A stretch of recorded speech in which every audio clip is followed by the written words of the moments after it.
Lis contis des mans verdis, idee et esc di Roberta Masetti. Savedis tu che il noglar al fas ben ai terrens erz? Le magie e ven de sos lidris, stant che a in manen une red fonde salde che fissa il terren, fermant lis erosions e slax. Se jenfri une piante che altre, a si lasse cressi la ierbe, che assuparà la ploe e non si formaran i gas che arrindin il terren malfer. Di fatt, i casons dai langobars aier in fas sul cul noglar. Sui troncs, lavoras tant che pai e impiras tal terren, avvignevin intrex cas i ramas, formant un tessuto vegetal fis che da spos si taponava con la terra. Sull'imprin i ramas aier in diventiar o di noglar, ma dopo si dopravin anche chianis di blave,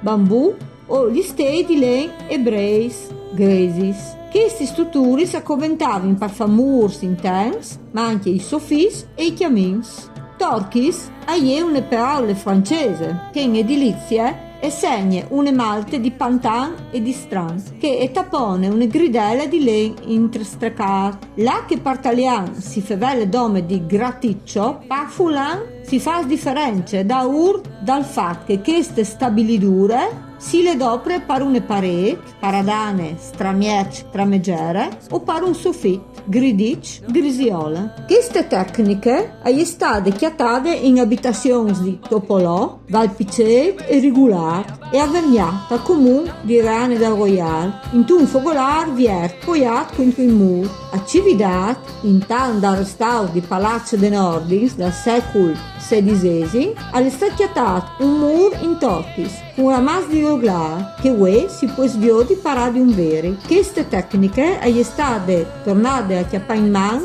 dell'Associazione Culturale La Fara, che in regione promuove la storia del popolo langobardo. Mandi!